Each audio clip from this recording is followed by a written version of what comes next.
Hello and welcome to the Rabblecast. My name is Eric Hernandez, here with... No one in particular. Okay, so let's keep going with this. On this episode, we cover some old ground, some old territory. It's new, well, I should say, it's old and comfortable to us, but we find some new things to talk about. Yeah. We talk about protein farts. A lot. More than we probably should.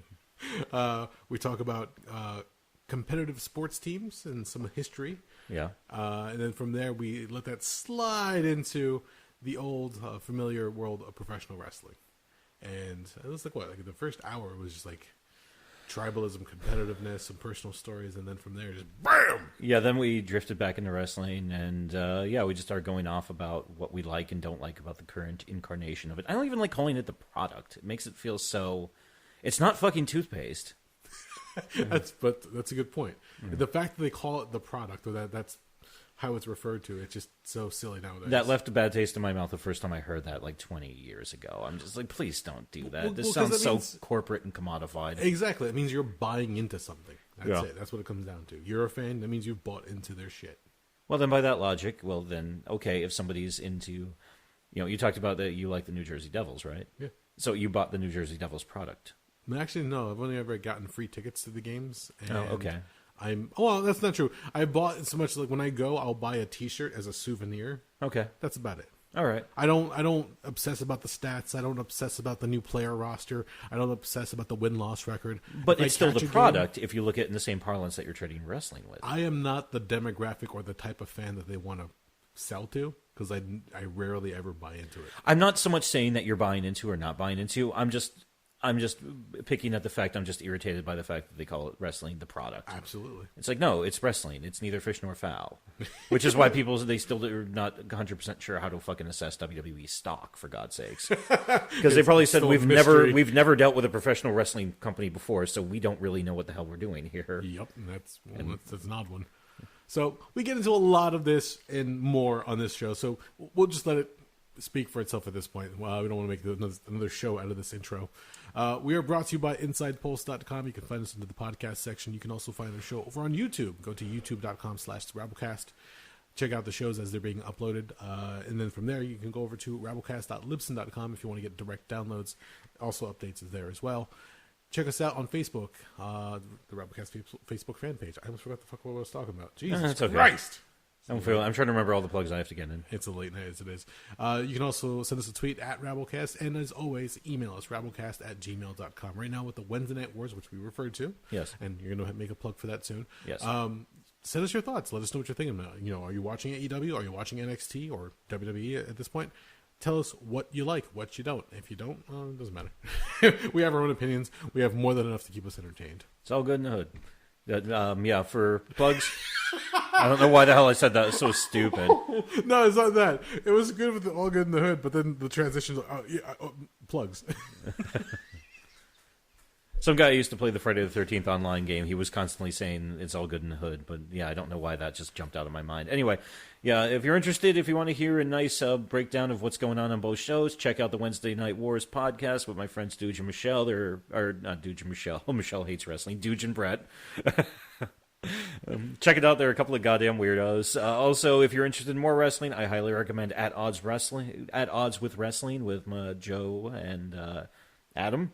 And also, if you're in that neck of the woods and you're into comic books, check out Longbox Heroes. And if you're in the mood for some weird nonsense, listen to Longbox Heroes After Dark. 4 podcasts. I do not endorse any of these, but I am being forced to put them on the air. They're all my friends, and if I can't fucking give my friends hand jobs on the air, what the fuck is the point of me even being here? No. Spread the love. Go enjoy the shows. Yeah. If you're a fan of anything, promote what you love. Enjoy it while you can. Yep. There you go. That's pretty much it. I have nothing else to add. How about you? I'm good. All right. Enjoy the show.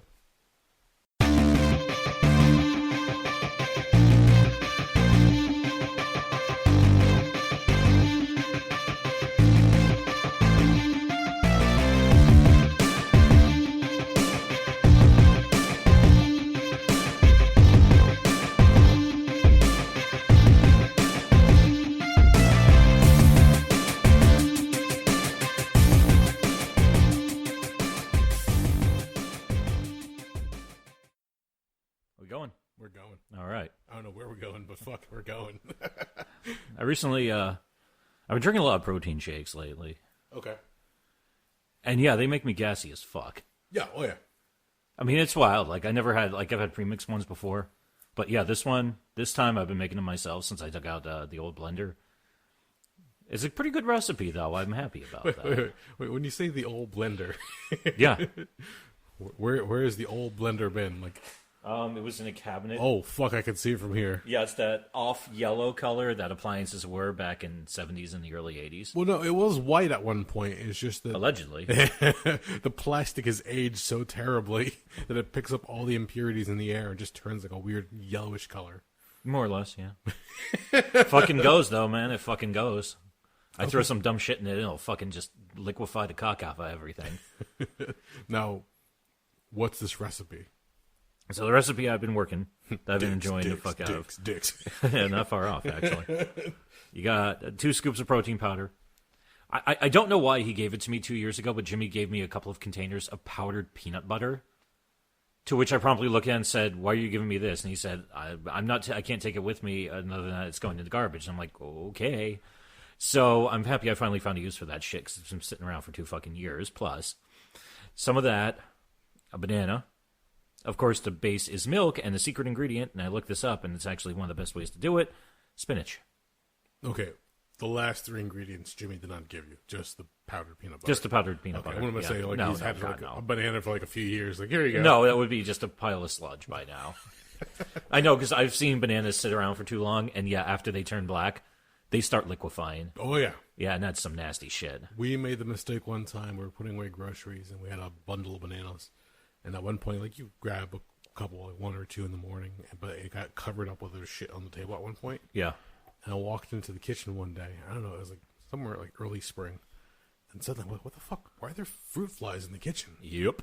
And I walk over, and there's like this sticky substance on the table. I'm like, yeah. What the hell? And I lift up whatever was covering it, and the banana had just... Yeah, it just fucking rotted out completely. Yeah, that was fucking weird. Okay, so peanut butter, banana. What was the other one you said? Peanut butter, banana, the protein powder, milk, of course, and spinach. Milk and spinach. Okay. So I can tell you right now, immediately, the 2 major things that are going to fuck you up. Yeah. The protein powder, one, yeah, obviously, and obviously the other one being the milk, just because the way that humans are made, we're not made to digest dairy. Well, here's the thing, though. I drink a good amount of milk. Okay. And it doesn't bother me normally. You don't have horrible flatulence from it? No. Like every now and then you just like lift your leg up like, whoa, that was a good one. No. No? Okay. No, and I'd have 2 bowls. A lot of days I'll have 2 bowls of cereal for breakfast. Okay. You might be in that small percentage that actually has the mutation to be able to handle a certain amount. All I know is it doesn't bother my stomach. Okay. Other than that, I couldn't tell you anything. But for this particular deal, I'm not sure what it is. I know the protein powder is wild because protein powder can wreak havoc with you. Oh, yeah. And I'm also wondering if all that fiber I'm getting from the spinach is also fucking doing me in too. It's a good possibility. Yeah. Yeah. So it's a good way to kind of clean yourself out. But yeah, some days, especially today, I did like a double shot of the stuff because I skipped my like midday snack. So yeah, I doubled up on whole portions of it. Oh, God. Yeah. Is it one of those, have you gotten to the point where you get that horrible like gas pain in your lower abdomen? No, because I don't hold my farts back. Okay. No, because you don't have to hold your farts back. It depends on like when you eat or how you split up your intake. Yeah. But if you drink a lot of liquids and then out of nowhere you try to, I guess, like wolf something down, sometimes you can swallow a lot of air with it. And from there, it just travels down your system, and it doesn't bother you until it gets near the exit door. Then you're like, what the fuck is that? I've had that before where you kind of have to massage your, I'm not even sure what to refer that area as. My upper dick area? Like, I don't, what is that area called? I really cannot think of the fucking name of it. I do believe, I've heard it referred to as, and this is another Joe Rogan poll, he refers to it as the dick root. The dick root, okay. It's where when you pull your pants down enough where you're not showing actual cock. Yeah. But it's just like, it shows the... a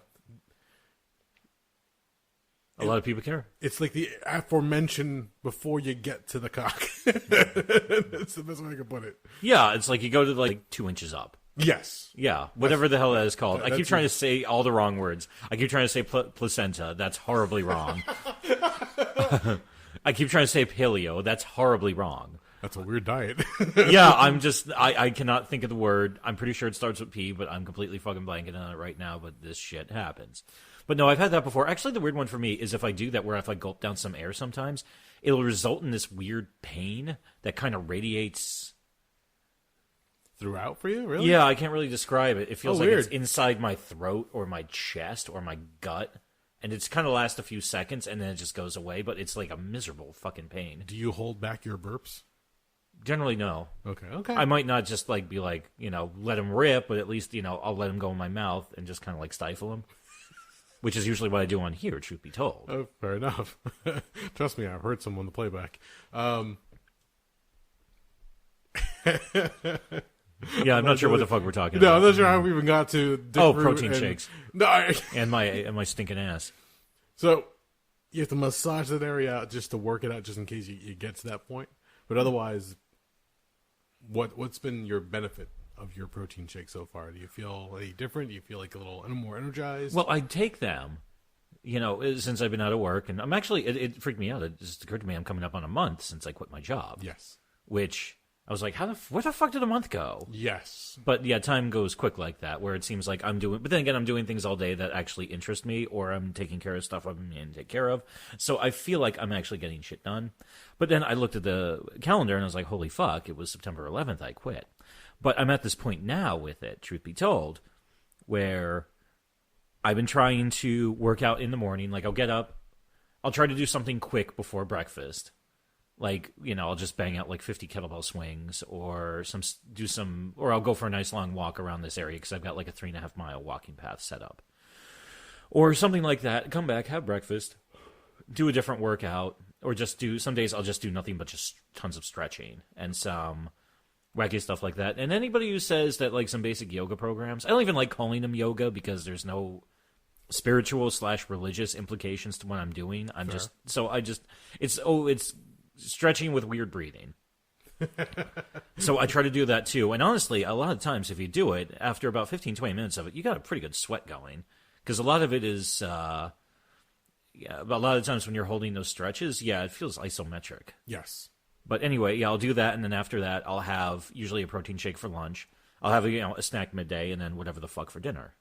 And, it's been working out pretty well for me. It actually blew my mind. I'm 215 pounds. Really? Yeah, I thought it was a lot lighter than that. What were you before? What did you think you were before? I thought it was like 205. Oh, okay. But, I got a little bit of a gut, but I mean... Yeah, I'll take your gut any day over mine, thanks. Well, I mean, when you see yourself naked in the mirror after you take a shower, it's kind of like, oh, that and that and that. But, I'm not complaining. Trust me, I'm not complaining. No, I'm just that's stating. fine. It's just that when I get out of the shower and I take a look in the mirror, I'm thinking to myself, hey, look, I have a dad bod. Oh, wait, I've had a dad bod for the past 20 years. You had a dad bod before that was the cool thing that people talk about. Or whatever the fuck. Yeah, once I hit my teens, that's where everything just started going to shit. Yeah. I've maintained, thankfully, and gotten back from, like, the brink of horrible disaster, but the funny thing is, actually, and because you wore husky-sized jeans when you were a kid, right? Oh, yeah. Okay. I feel bad because you never actually even got that short shot of being skinny, but you did get to enjoy Fat Guy's Revenge. I was, quote-unquote, skinny when I was, like, 9, 10, maybe. Oh, okay. But then when I grew up in a Spanish household, so... Carbs, fried food. Who fucking knows portion control? Yeah. Clean your plate. You name it. We were just eat because you don't know when you might, you don't know when the next meal might come kind of thing. Just enjoy the food when you have it because it's not something like, oh, we're going to like save a little bit on food today. No. My mom always cooked more than enough food. Okay? Mm-hmm. My mom came from Central America as did my dad, and they both came from different walks of life. Yeah. My father tends to hold on to things more like a pack rat in a sense. Yeah. Like he loves garage sales. So with that mentality, I've been able to like just trace his habits and see that where he came from initially, he has a lot of brothers and sisters. So food, might not have been as plentiful as they would have liked back then. So it's kind of like do what you can, get what you can. My mom, on the other hand, came from a family that was pretty well off from where she came from. So for her, it was always, make more than enough, indulge and enjoy whatever the case is. You put those two together, it's like a weird mix. Yeah. So my dad obviously was like happy as a pig in shit because whenever it came to food, my mom would cook up a storm. Yeah. My dad's like, fuck yeah, I found a woman who can cook. Mm-hmm. And everything went really well. As far as the kids are concerned, myself and my older brothers, we just had food that was available to us left and right. My brothers, obviously, we all grew up here in the States, so when it came down to them hitting like middle school, high school, and they realized, oh, that girl's kind of cute. Oh, if you want a girlfriend, you need to be in shape, or at least look good, or have muscles, whatever the case was, and they go through. And then you get the whole thing of what do you see on MTV and television of what the ideal body is for a guy. So they tried their best. But for me, I trailed behind a few years as far as age. So I was left to my own devices at that time. And my mom's like, oh, here, have another. Here, have some more tortillas. Here, have some more beans. Here, have some more soup. And I was like, okay. We also, I'm guessing too, because you were the young one, they're also like, oh, the baby needs to eat. Yes. Yes. Oh, look at the baby. He's so thin and skinny. No, I was a pretty plump kid growing up. Like I said, by the time like 9 or 10 hit, the food kept coming. I kept enjoying it. As video games became a thing and comic books, going outdoors was not as prevalent for me. It was more staying inside, playing with my toys, playing with video games. So lack of activity, running around, climbing trees, all that shit, kind of took backseat to a lot of my other hobbies. And then for a while, I was big. My biggest was when I was in my early 20s and I was working in retail. Yeah. Because eating mall food, working in a dead-end job, and going through some relationship problems will really fuck you up.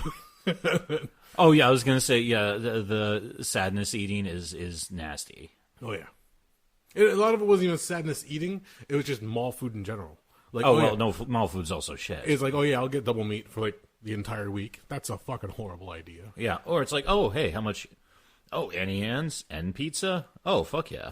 Going down to, at the time it was CVS was right below us.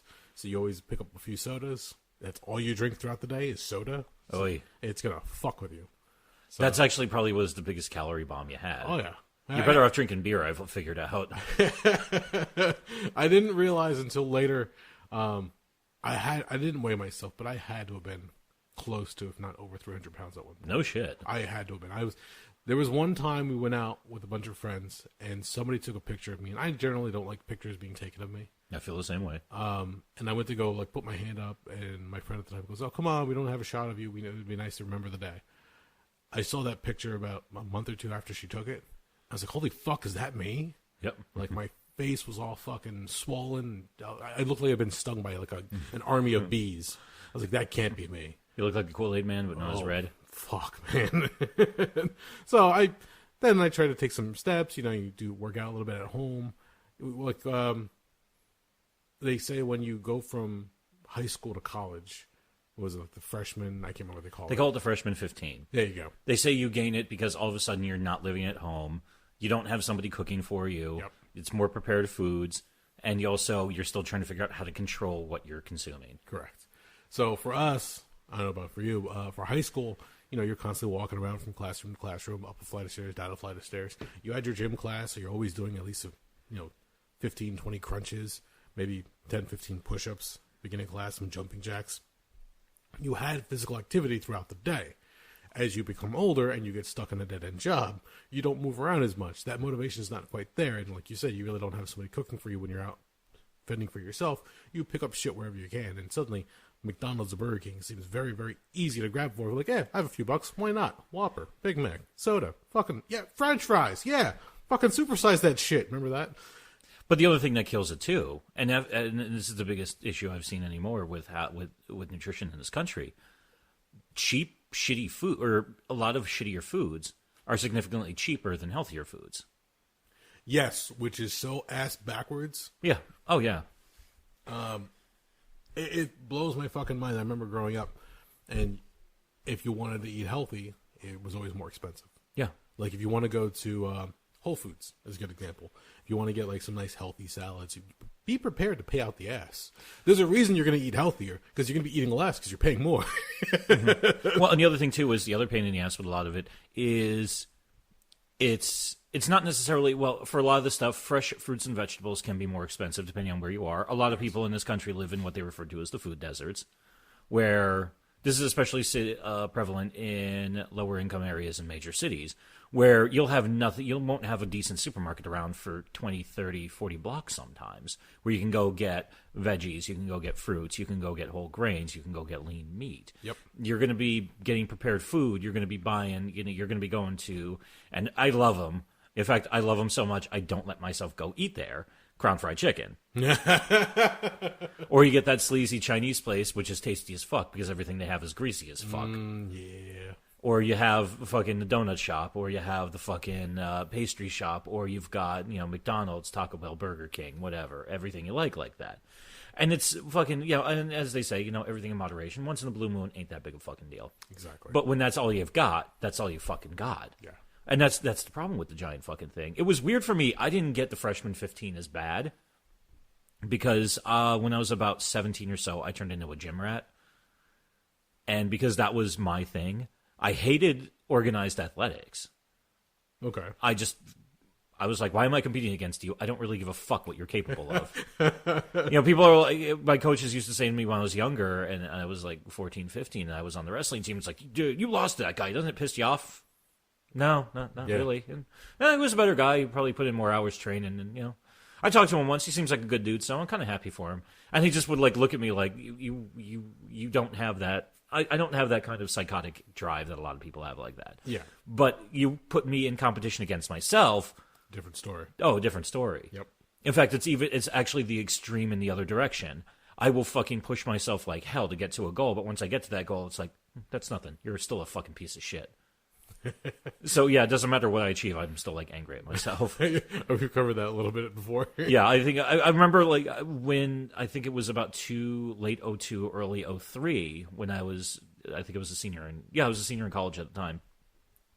I maxed out my bench, and I was lifting pretty fucking heavy, and I still just was like, well, yeah, there it is, whatever. Like, I couldn't... Yeah, I just couldn't... I don't know why I just couldn't give myself any credit for it, so... See, sometimes I'd be the same way, like, once I get to a certain point, if I can't beat my goal or beat my my max or push it, I wouldn't get down on myself. I'd just be like, all right, I'll try that again the next day. But, you step up and you feel like you're a superhero because your chest is all swollen, your biceps are all ready to pop off your arms. Like, that's right, fuck yeah. Who wants to fuck with me right now? Yeah, and you feel good because you're powerful. Yes. It is kind of weirdly satisfying, and I think I've told the story on here before, but I'll tell it again. But I remember the first time, I think it was actually the second or third time I met Jimmy. It was January of 2005. Okay. He was moving in with Holly, and he was clearing out of his apartment in New Brunswick, the skeevy one that got robbed. Yeah.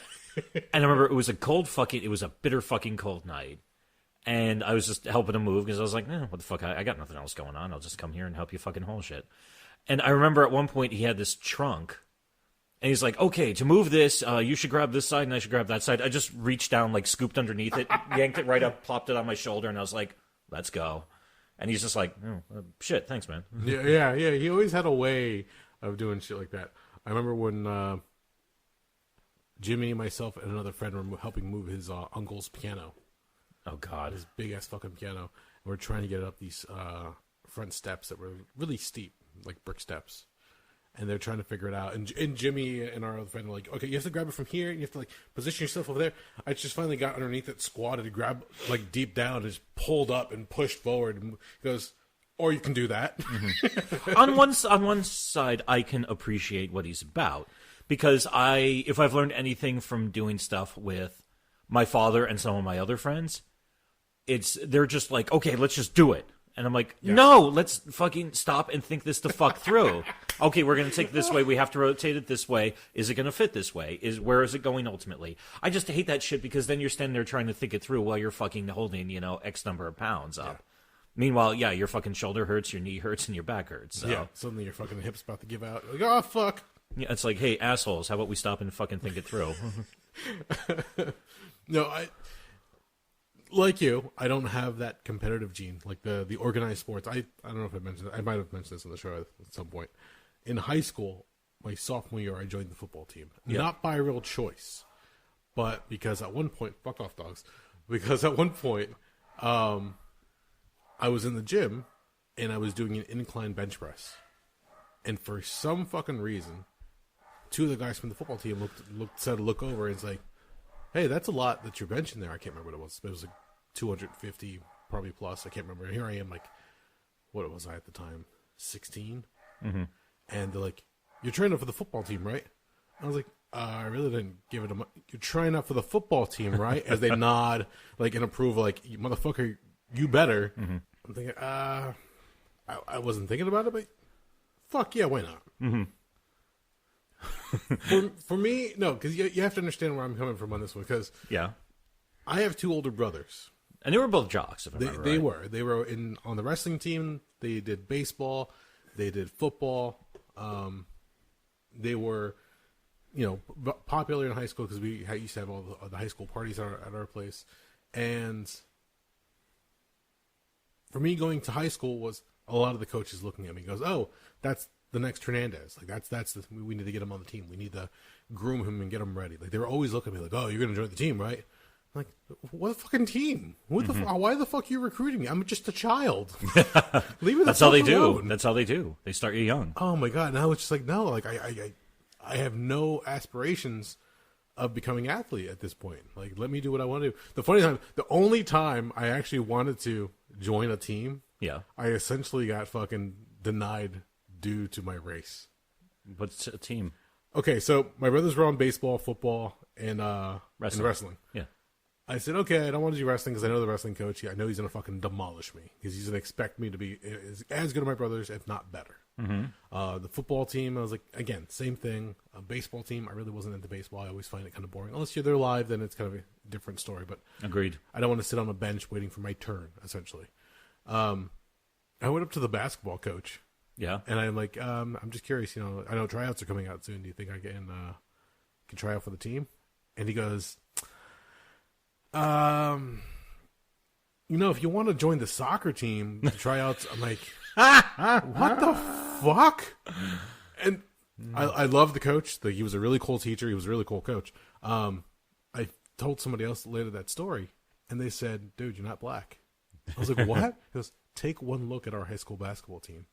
And he was right. The majority were all black. And that's what the coach looked for. Mm-hmm. If you were black, he instantly gave you a shot at being on the team. I'm not being racist. You could easily see that was the majority of the team. So if we went back and looked up the yearbooks from for your high school from when you were between 9th and 12th, if we open up to the team picture of the basketball team, it's, 100% black?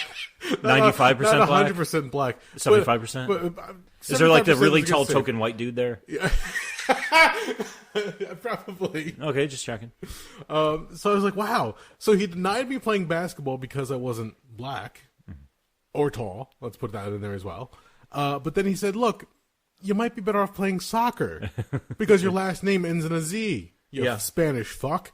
I was going to say, you motherfuckers love your football, so go play your football. To which I was like, I looked at the soccer team, and sure enough, a lot of the Spanish kids were on the soccer team. I'm like, well, okay, fuck I was going to say, there's a Gonzalez, there's a Heron, there's an Alvarez and everything. I'm like, I'm like, you know what, no, fuck organized sports. I'm not going to fucking do it. I did football for 1 year.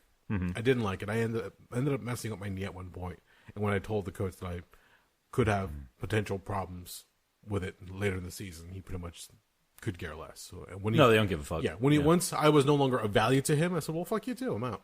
Mm-hmm. And that's it. Like, my dad always pushed me to be on some type of a sports team. My dad himself was part of a soccer team, and he used to coach when later on he got injured. So he kind of wanted to live through his kids in a sense. Yeah. And I guess because I didn't give him that satisfaction, he was like, "Well, fuck you." Yeah. But I never had that gene of, let's be competitive. Let's knock the snot out of the other team. Mm-hmm. Like I can't do that. Now I can get together with friends and we go play flag football sometimes. Mm-hmm. And I enjoy that because it's a bunch of friends being competitive with one another.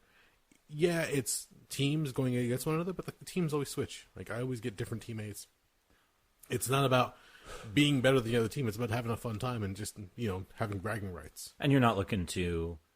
I'm sure if somebody was like, "Oh fuck," everyone's like, "Yo, you okay?" Or exactly, help a guy out and shit like that. Where in the other, I know for a fact because my definitely my closest friend in high school, he played football 9th through 12th. His 12th year or 12th grade, he was one of the co-captains of the team, and he used to tell me some fucked up stories. It's like, oh, if a ball got loose on the pylon, you were grabbing. If you saw a fucking hand, you grabbed it and you tried to break a fucking finger. Oh yeah. And it's like, well, how'd you know? What if it's somebody on your team? It's like, shit happens.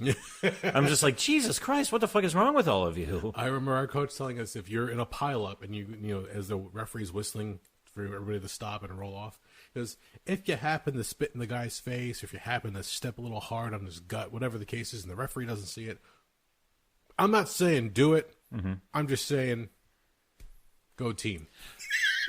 and that's why and Jimmy nailed it on the head when he said, yeah, sports in a way, organized sports is a proxy war.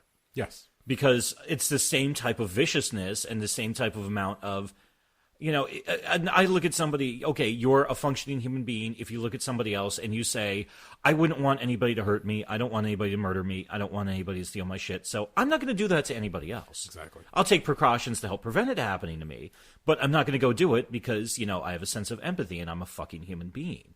But it seems like sports, and then, the natural progression for a lot of people is military, where they have to sand down some of that humanity to make you effective at it. Yep. And I mean, I know for a fact there are some guys who are just naturally, interestingly enough, my senior year, one of the other co-captains, this dude named Chris, I won't say his last name. Fair. He was a good-sized dude. He was like 6'2", 6'3". He was the only black guy in my class. And he was a pretty good football player, but he didn't like football. He was good at it. In fact, I believe he got a scholarship to UConn. Okay. Which I think that's a Division I school. I think so. He played 1 year. I remember I ran into him in like 15, 16 months after we graduated, like at the local mall. And I saw him, I shook his hand. I was like, man, how you doing? Are you still playing ball up there? And he's like, no, I'm done with that. I'm like, oh, really? And he's like, I don't. And he looked at me and he said, if you're going to play football at a Division I college, that is every waking fucking moment is playing fucking football. You're either studying, training, or studying something related to football. Yep. And he said, I fucking hated it. Yep. And I was like, I don't blame you. They try to discipline you and make you into a machine. So yeah. You're doing one or the other. It's nonstop. If you're not playing the game, you're training for the game. If you're not training for the game, you're trying to keep up your studies so that you're eligible to play. Yeah. And sometimes even then, in past years, the school would help out in certain respects. Yeah, that's the legendary stories where some professors would be like, well, technically you should get a D, but I'm going to give you a C. Yeah, exactly. Yeah. So because of that, you've got all these people going through, and they're just being groomed through this flawed machine, and sometimes it produces some great athletes, sure, but then like they have nothing else to fall back on. The people who end up on the dust pile are fucked. Yeah. At that point, a lot of them, where if you can't play anymore and they decide to fucking renege on the scholarship, all of a sudden, you have no functioning education. Because a lot of these poor bastards also got fucking coddled through fucking high school, too, so they didn't really get an education. Probably have a pile of debt. And a lot of times they're 22, 23 years old, and their body's already fucked. My brother was a very similar example, and that's the point where he was fucked, but he went to school on a scholarship. And in his first year, he ended up suffering a shoulder injury. And because of that, he couldn't play. Yeah. Because of that, they pulled his scholarship. Of course they did. And suddenly my parents had to scramble because they're not going to say, well, you can't go to school. No, they're like, fuck, we got to keep you in school. So they did their best. I don't believe he ever went back to playing for the team. Mm-hmm. From there, my brother just said, fuck it, so I'm just going to get my education as opposed to trying to hit it big in sports. I think then he ended up being a gym teacher at that point. But it's interesting because especially now when you look at guys on the field in professional sports, we were just watching a game of, it was the Ravens versus the Steelers. And the quarterback, I don't recall his name off the top of my head, it's whoever's standing in currently for Roethlisberger. I was about to say Ben Roethlisberger. You're right on that end. You're good on you. But no, it's the guy that's supposed to be replacing him, or I guess the backup. Roethlisberger is currently injured, so the other quarterback is in. He makes this amazing play and was able to pass the ball before he gets nailed for a tackle. The problem is he got nailed for a tackle, and the first guy who hit him from in front because another defender was hitting him from behind, or I should say another attacker. The first guy hits, and the helmet from the other player collides with his left cheek, essentially. Mm-hmm. So when it smacks up against that part of his mask, it just scrambled his brain, and you can just see his eyes roll to the back of his head. And then as he falls, he looks like a tree falling down. Damn. And then his arms are like still up in the air, like he was fucked. It's like you just got minor neurological damage from a hit. Yes. And nowadays, thankfully with CT and everything else, people are like, okay, no, this is serious shit. No shit. It was serious shit back when you wore fucking leather helmets. Yeah, they just chose to ignore it. Yeah. In fact, actually, aren't they finding evidence now that they knew about this a lot longer than they claimed to? They hid it. They've suppressed it for a very, very long time. Yeah, and I hope, honestly, it won't happen. It's too big. People in this country love their goddamn football. Honestly, I'd love to see the NFL go down in flames. Between the scummy shit they pull in cities where they say, well, if you don't give us a fucking stadium and help pay $50-60 million on our brand new stadium and also give us tax abatements and this and that and the other thing, we're going to take our team and go someplace else and make you look really bad. And all of our fucking jerk-off fans in the city are going to fucking piss and moan about it and possibly hurt your re-election possibilities. Yeah, it's weird when sports fucking gets brought into the political arena. Yeah. Especially considering the fact, if you own a team, you're probably a fucking billionaire, which means you're pretty much a fucking douche. Yeah. So, not to mention the fact that, and this is another thing that always annoys the fuck out of me with the NFL, even though I enjoy watching a good game, is the fact that NFL doesn't pay any taxes. The NFL as an organization does not pay taxes. Well, they also don't really get any money either. But for the amount of money that they pull in, like merchandising, TV rights, and all the other shit. But it's structured. I know, and I know what you're talking about. The NFL. I think it's NFL. No, actually, isn't it? It's something weird because there's a bunch of different NFL organizations that are separated as different corporate entities. Yep. But I know the one branch that is tax exempt. It's a weird loophole. Christ, I looked this up 5 or 6 years ago. I wish I could remember more details, or if I knew, I wish. Why didn't you text me and tell me we were going to be talking about the fucking NFL? Shit, I would have researched. Fuck. But I know there was a couple of weird hiccups in the tax law, but the way they have it structured is that particular piece of it's not making money. But trust me, they're paying their taxes. Elsewhere? Yeah. Well, I know the other teams individually, they pay taxes. So the teams are paying themselves because they're set up differently. Yeah. But the NFL itself, because they're also collecting, a lot of the money that they bring in also has already been taxed because it's basically the team owners or the teams themselves being like, okay, here's what we owe you because you're the head organization. Okay. Because they're kind of more of like a promotional what have you. You know what? I'll take your word on it because you know a lot more about tax law than I ever will. And I barely know dick about tax law. But just think about it like this. Ultimately, at the end of the day, if something is double taxed, somebody's going to fight it because that's kind of defeats the purpose of what it's there for. Yeah. So. But no, with everything that's going on as far as that competitiveness, like you want to go out there, you want to have a battle, you want to take down the other team, you want your team to have a better standing and everything else. And then when you see these guys getting injured, whether it be head injury or head trauma, and then you have guys who are breaking their legs or breaking their arms or breaking even their fucking fingers, something like gnarly shit happens to these guys. And these are the guys that you don't even hear about like having the big games. They're just like utility players. Yeah. And they just go down in flames after a while. Yeah, the red shirts who get, a lot of times they don't even get like $100,000 a year. Yeah, no. And it gets really fucked up sometimes. Yeah, because for that, I mean, your expiration date is coming up real fucking quick with that kind of shit. I'll give them credit. I wish I could remember the guy's name. There was a guy who was quarterbacking for, what's the Indiana team? The Colts. The Colts, thank you. I kept trying to say the fucking Hoosiers, but I was like, no, that's the goddamn college basketball team. I'm fucking up royally here, but I'm bad at this shit. I heard a story where he's a younger guy. I think he's like mid to late 20s. He played a couple of years. He was a decent enough quarterback. And then he said, you know what? I'm retiring. Yeah. And the fucking fans turned on him hard. They were, his last game, they booed him the fuck off the field. But also, I thought about it and I realized, you know what? Fuck every one of those fans. Fuck the team owners. And fuck everybody else involved with this. Because at the end of the day, after you fucking get the glory, and it's like, oh, you won this game for us, great.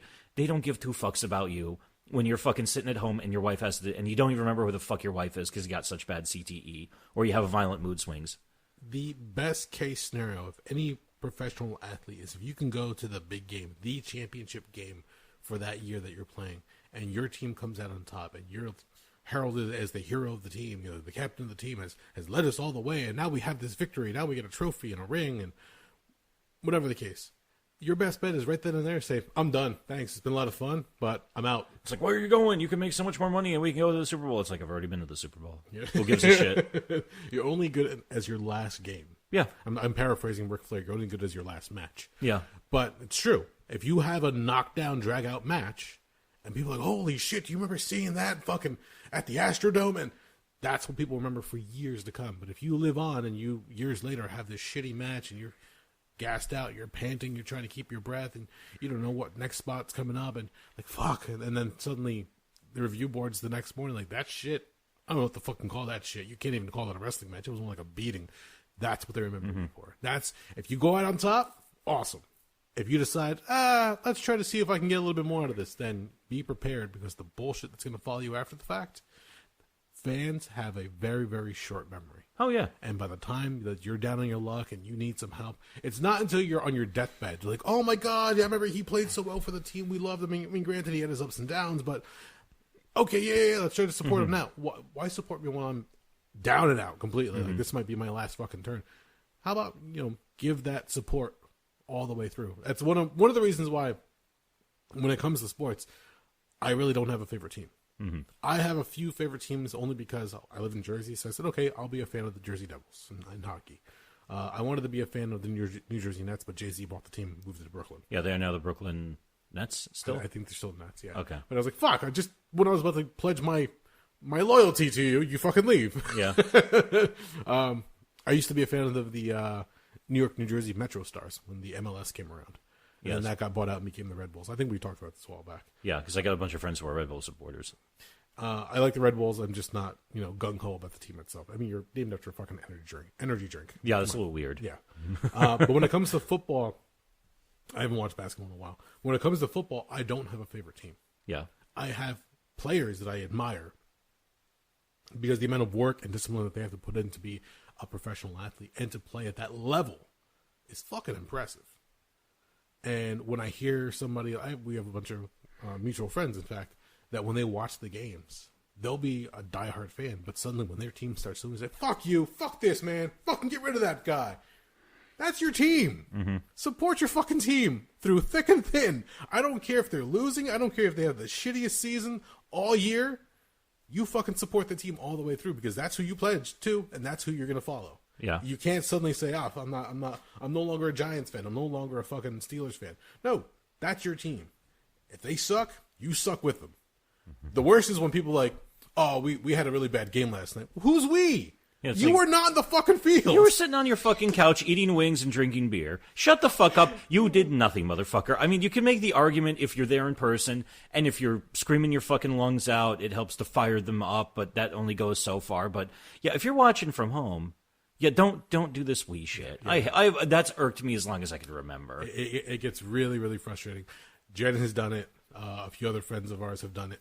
And just like, no, like I get it. Like, you might have played football when you were in high school, or been a fan of the game all since like your family was probably like a fan of the team a long time ago. No, you can't pick and choose when you're going to support the team. They're your team, for better or for worse. It's almost like a fucking marriage. I wouldn't go that far. For some of these people, it is. So some of these people just are diehard to the day they're put 6 feet under. That's the team that they're going to root for. That's the team they're going to follow. And if that's the case, then follow them even when they suck the worst. But to see somebody like we were talking about before with the quarterback, if you go to the big game, if you're ever to win the Super Bowl, you're going to cheer for him. Yeah, he's the best fucking quarterback. 3 seasons later, if he's lucky, he gets an extra 3 seasons after that. And suddenly he's not as big as he used to be. His numbers are not as great. His completion stats are starting to tank a little bit. You're like, man, he fucking sucks. Yes, he's still your quarterback. You fucking live with that shit. You bear that shit like a fucking scar. Deal with it until the next guy comes around. And then you say, okay, let's see what the next guy does. And the same thing. If he's doing well, you fucking support that guy. If he shits the bed, then guess what? You're going to lie in that same bed with him. Well, it's interesting because, yeah, if you do it right, yeah, ultimately you do get the payoff. Because I had 2 friends of mine, and I don't rip on them for this because it's what they enjoy, but they're diehard Eagles fans. So a year and a half ago, when the Eagles won at the fucking Super Bowl 50, whatever the fuck we're up to, Yeah, they were losing their fucking minds. Like a friend of mine, both of them actually said they teared up at one point because they've always been fans. I was like, that's a bit of a wild reaction, but I'm glad the team you enjoy won. I was actually kind of hoping the Patriots would win because I love them because they cheat their balls off, and that's funny to me. Especially because they're like the four horsemen of fucking goddamn of professional football. Yeah. They don't have to cheat. They're talented. They know what the fuck they're doing. Tom Brady, good head of hair, hell of a quarterback, I'm told. Bill Belichick is one cold-ass, Republican-ass motherfucker, so he's like, you are no longer of use to me, you're off the team, I'm done with you, get the fuck out. Yeah. But yeah, then they're like, no. It's like Ric Flair in like 1980s. It's like, you're that good, you don't have to cheat, but you're going to cheat just because it's almost a pathological issue with you. Yes. And I kind of dig that in a weird way. But, watching that game, it was kind of cool. And also because, I was a former Philadelphia resident. So I was like, good for you, because I was living in Philly back in 2000. I think it was and I still get confused as to what the fuck to call the seasons, because it's like the season starts in 1 year, but the Super Bowl's in the next year. So what the fuck year do you call it?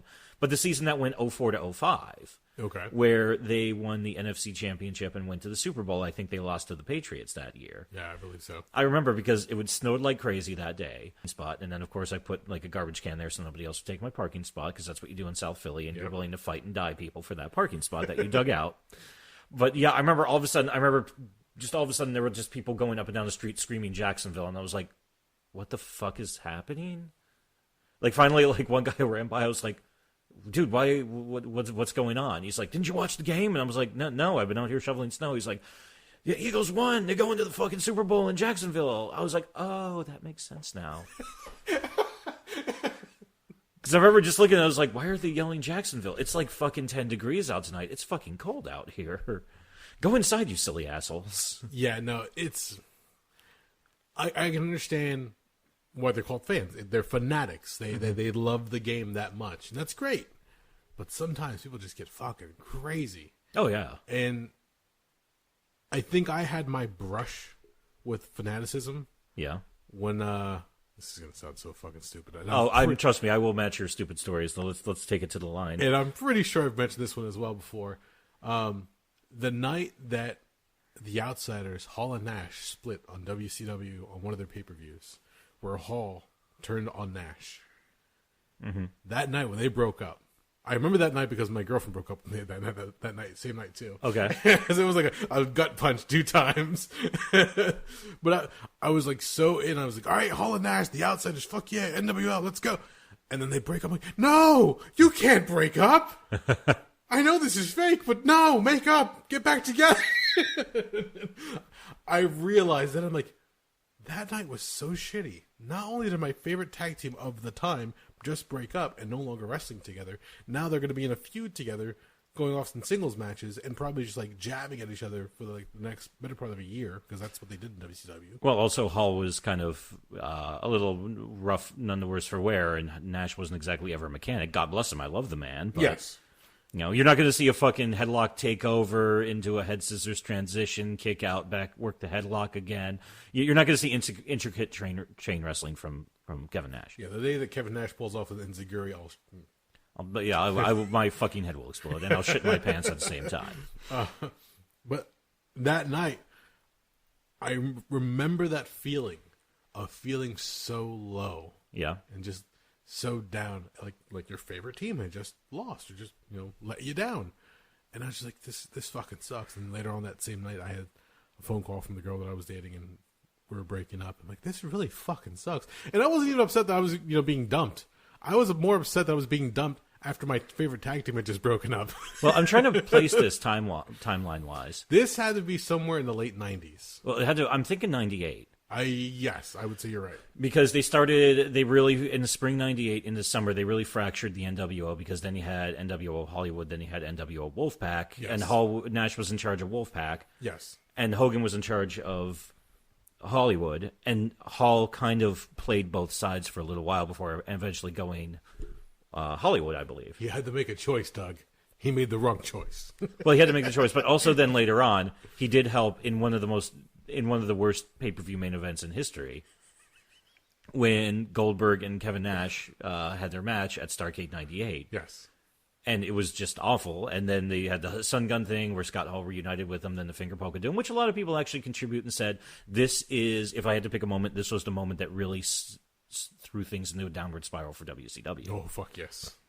Well, because how do you have Goldberg lose? You get a fucking cattle prod. Yeah. Like, all right, we get it. Well, at that point, I mean, sooner or later, somebody's got to fucking beat Superman. Otherwise, nobody cares after a while. But I remember that feeling of being so upset and, like, letting something on TV affect me that much. And I said, you know what? Fuck this shit.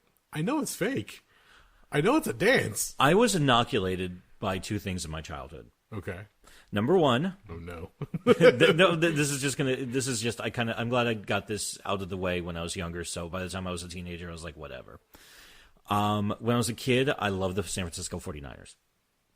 Okay. In the early 90s. So I was like 10 or 11 years old. And this was the era when whoever won the NFC Championship game, that was the real Super Bowl. Because then whoever went usually slaughtered the AFC team. It was that, like, I think it was like an 8 or 9 year period of just sheer dominance.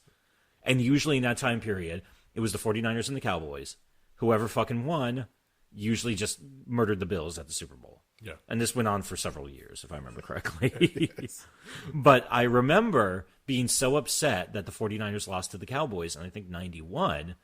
Then finally, I just kind of, the thought popped in my head. It's like, wait a minute, I'm still have to get up and go to school tomorrow. Yep. I still have to do all the same things I have to do. Whatever. I just kind of stopped caring. And I realized, I was like, ultimately, at the end of the day, it's like, oh, it would be cool to see the team you like win, but at the end of the day, it doesn't really mean that much. And number 2 item, and this one I'm a touch embarrassed by. Oh, no. Yeah. In, 90 or 91, they did the entire angle where Hogan got jumped on the Brother Love show by Earthquake, John Tenta. Okay. And he gave him the Earthquake splash where he just kind of like sits on his chest, kind of, sort of. Yep. And they made a whole big thing where they stretchered Hogan out. And, the announcers were, I think it was Piper and Vince McMahon commentating at that point, where they were just freaking the fuck out. It's like, my God, Hogan, he might never wrestle again. He might be screwed. And, I was young, and I was still kind of wrapping my head around the concept that it's all choreographed, because what the fuck you want? I'm a kid.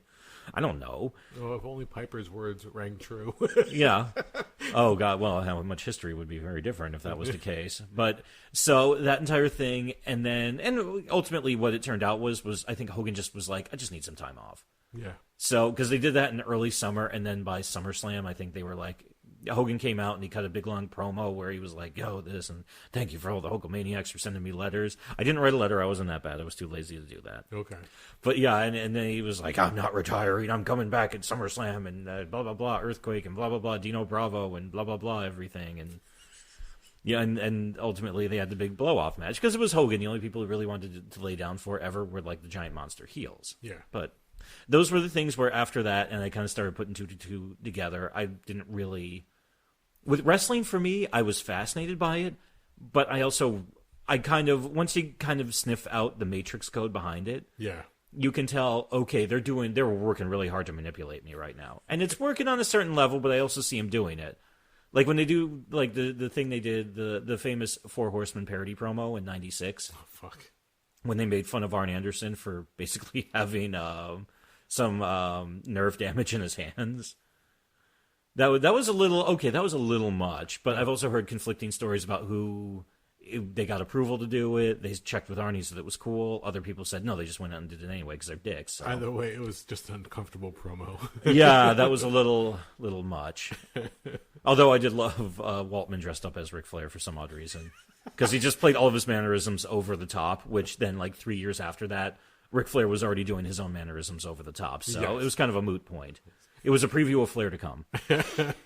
Anyway, I've rambled enough. But and just the final thing I will throw on this, and the happy story for that guy I talked about who played at UConn, and I went to high school with Chris. Okay. Actually, the cool thing is I found out some years later that he actually ended up pursuing the thing he loved the most.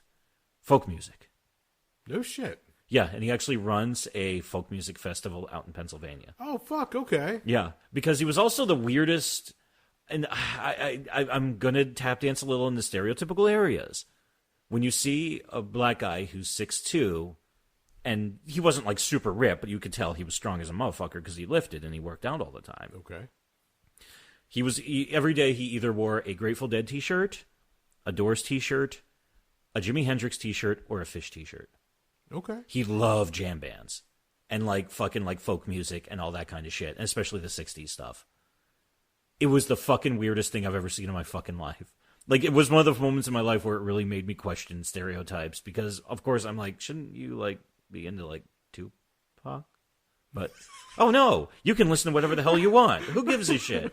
Good for you, man. Good for you. And, yeah, fucking weird. Yeah, no. And also, I'm pretty sure he's a raging fucking pothead, but I never verified that one. Well, being the bands you just rambled off, it's entirely possible. Yeah, they kind of go my peanut butter and jelly on that shit. Yeah, exactly. Talk about different kinds of stereotypes. Deadheads, especially. But yeah, it's weird. It's weird when you allow yourself to get caught up in competitive sports, debates, whatever. It's just the idea that I have to win no matter what, and I have to demolish the competition. Mm-hmm. What competition? Yeah.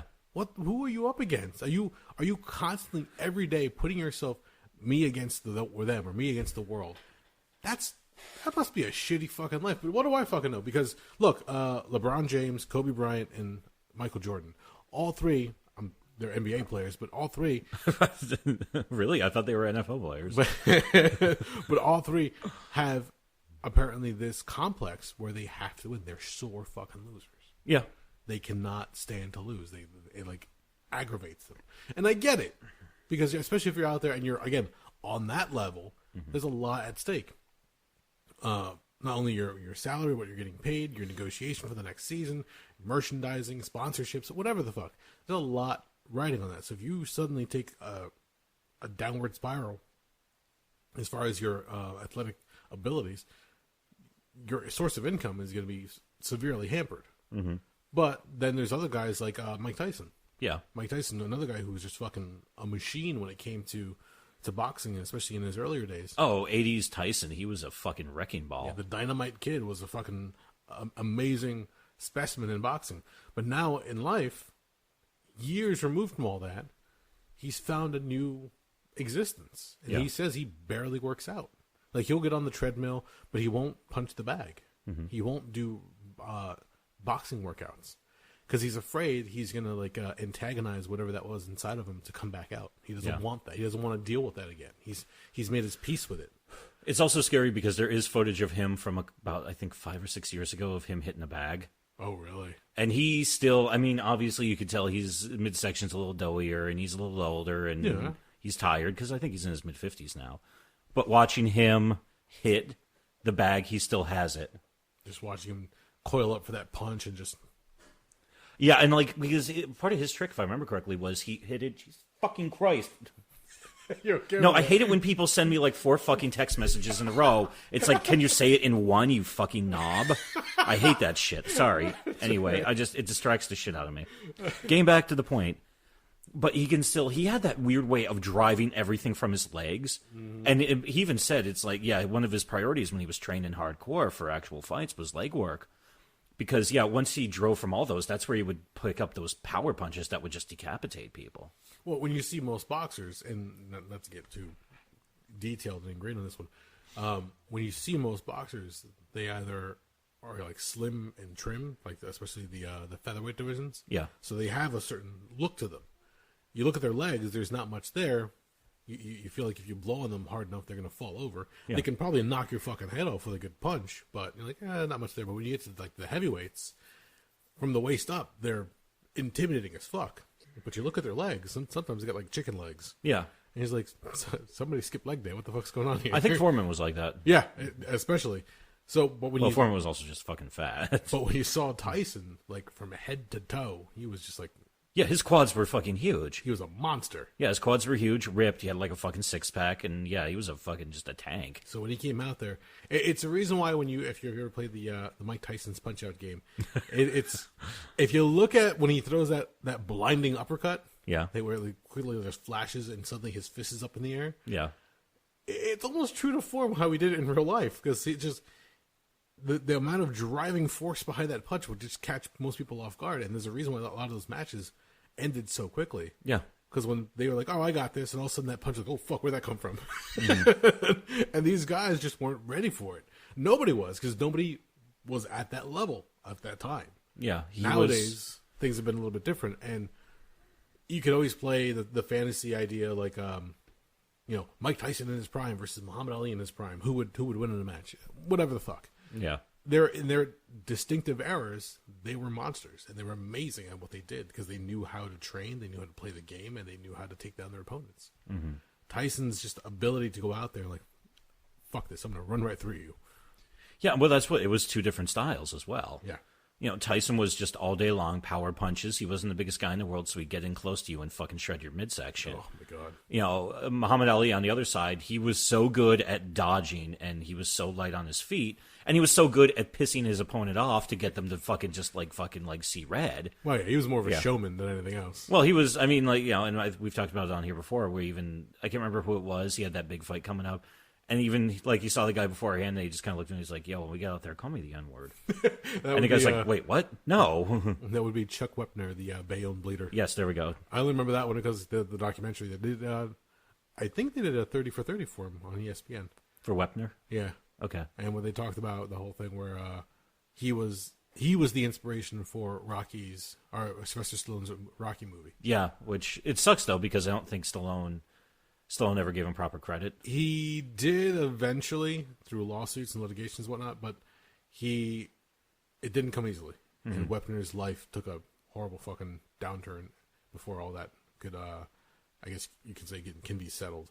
But Stallone's like at one point admitting, "Oh yeah, your life's like my greatest achievement as far as screenplay or writing." But then when Wepner sent the lawyer to collect, he goes, no, I didn't say that. It's like, yeah, you said it to his face. Come on, dude. He said it to his face, but yeah, when it's like, for fuck's sakes, you're getting paid how much money per movie? Yeah, it's just like, kick the guy, like, a couple $100,000 for shit's sakes. Yeah, the Rocky franchise is like over $1 billion or some shit like that. I can't remember the exact number. I was going to say, at this point, we're up to, if you count in the Creed movies, I think they're up to 8, for fuck's sakes. Just throw the guy a couple million. Fuck's yeah, sake. Here you go. It's Have not fun. much. Here's at some the end of the D-ball day, as well. Come on. For Christ's sake, I think, if I remember correctly, Stallone got $15 million for fucking Over the Top. Oh, fuck. Because, Golan and Galabis, those two, I think they're Israeli producers, they kept coming back to him with more and more money, and finally Stallone's like, I can't turn this money down, even though this movie looks stupid. Thank God he did Over the Top, because that movie rules. But, at the time, it was not quite viewed as his finest hour. Not at all.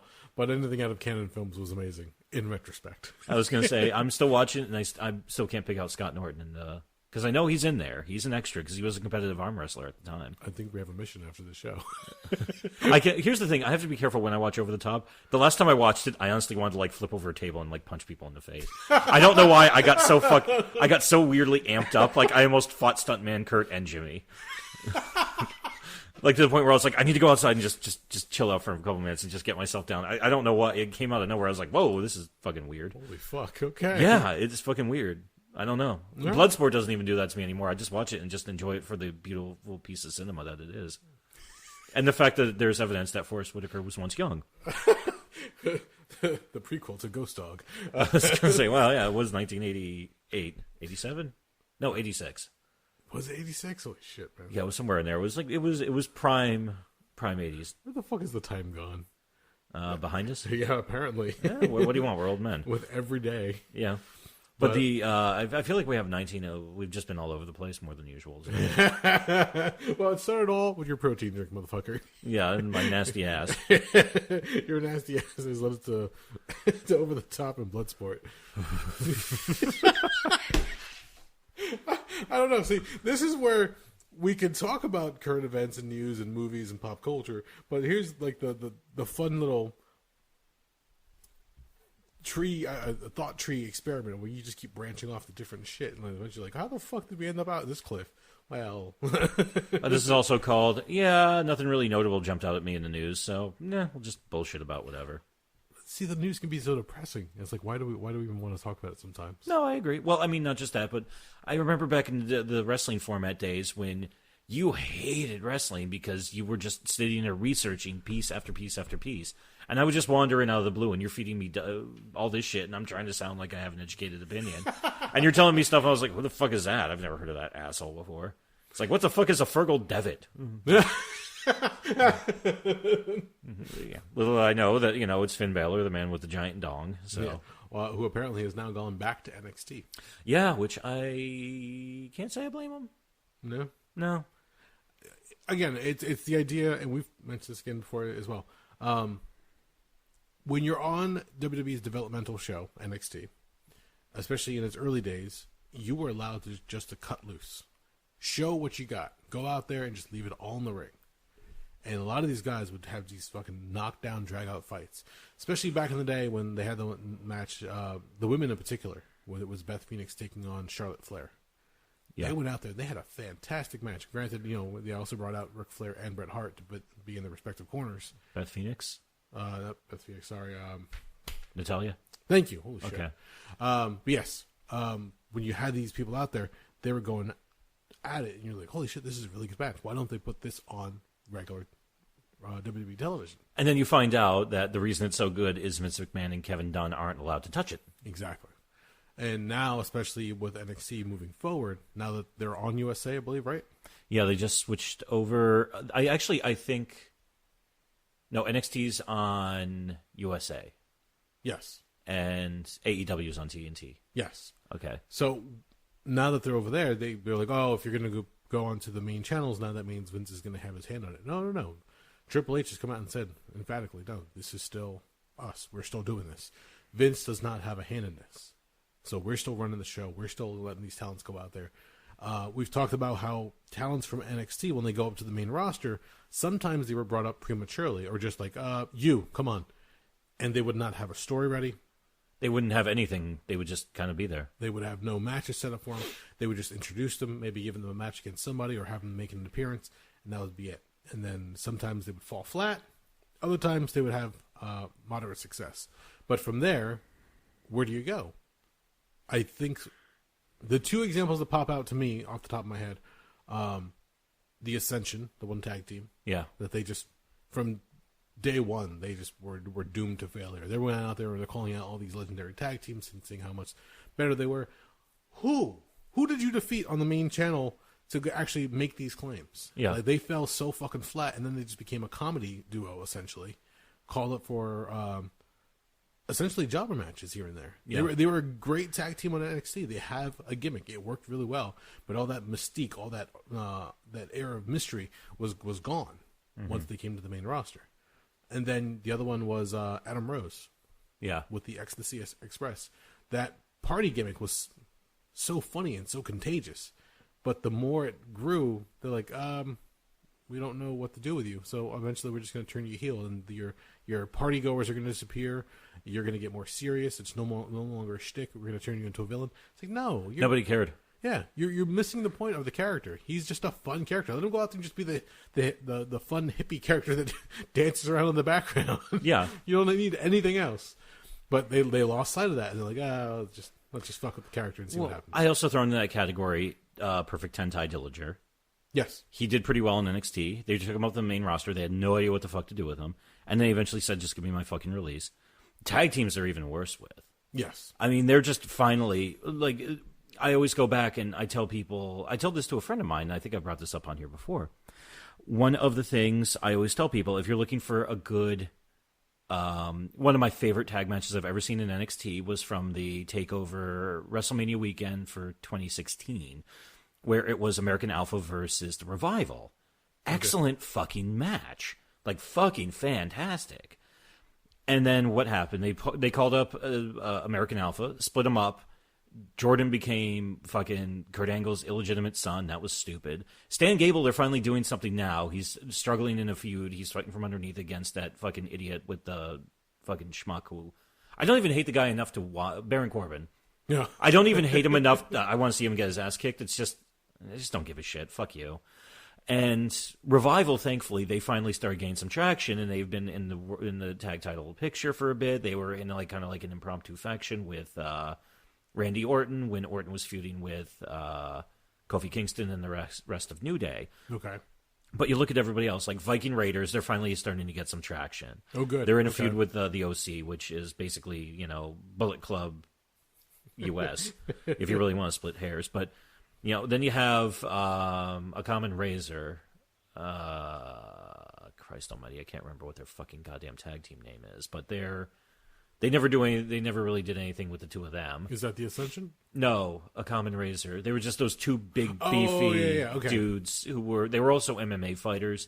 They came out, they had fuck, I'm blanking on everything with this today. I can picture them, but I can't remember anything else about them. But for a lot of guys, I can understand they're probably like Adam Cole and Johnny Gargano are probably never leaving NXT, and I don't blame them. Yeah. They're too fucking small.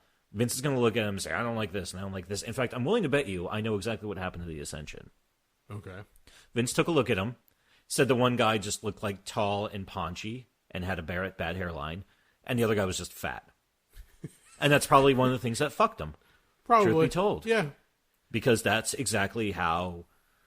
For years, people have even come out and said Samoa Joe and AJ Styles were never hired because Samoa Joe's fat and AJ Styles is like 5'5". Yeah. They should have been upper mid-card at WrestleMania in like 2007, 2008. Oh, yeah. They should have been there, but no, they were still fucking splitting their time between TNA and the Indies. Or, you know, the occasional tours of Japan. Yeah. And it wasn't until Vince started fucking actually putting other people in there before they finally said, look, these two guys are fucking goddamn dynamite. Put them the fuck in there.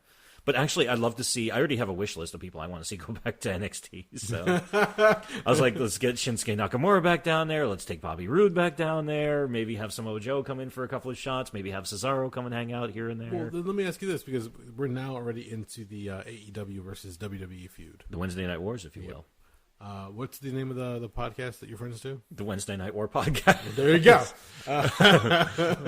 As soon as he saw it coming, my buddy dude, she was like, I'm jumping the fuck on top of this. And he went out and he grabbed the Twitter, the Facebook, whatever the fuck else he's got going on. See, that's fucking foresight right there. Yeah. But no, now that we have this going on, and we'll see how long it goes, because apparently AEW, the first week of ratings, killed WWE. Yeah, by like 500,000 or 600,000 views, I think. And the most recent pay-per-view for WWE, now granted, this is the stuff I've been reading like from headlines and different reports. I'm not inundated as much as I used to be.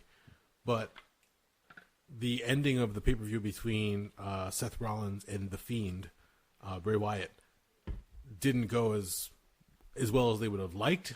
So at the end, not only were the fans booing, but you also had the fans chanting AEW. Yeah, it was, by all accounts, it was bad. So with that in mind, I'm going to go as far as to say I really don't think it's going to come down to it's WWE versus AEW. I think it's good. If they were smart, they would position this differently on WWE's part. AEW's got the money, they've got the talent, they can do whatever the fuck they want right now. It's their game to lose.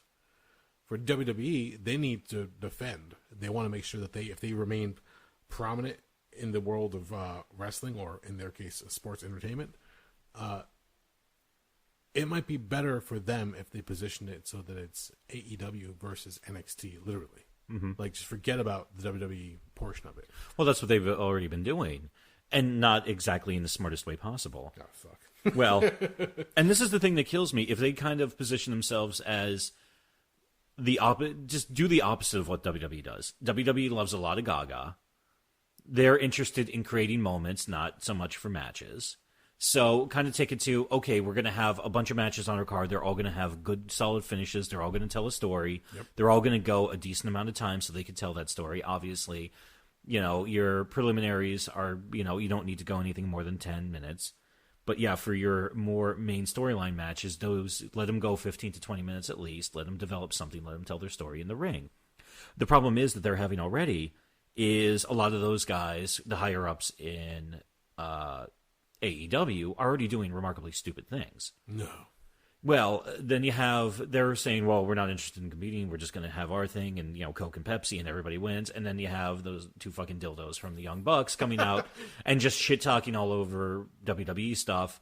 Kenny Omega saying everybody at NXT, these guys would barely be the curtain jerker match on a show where I was headlining.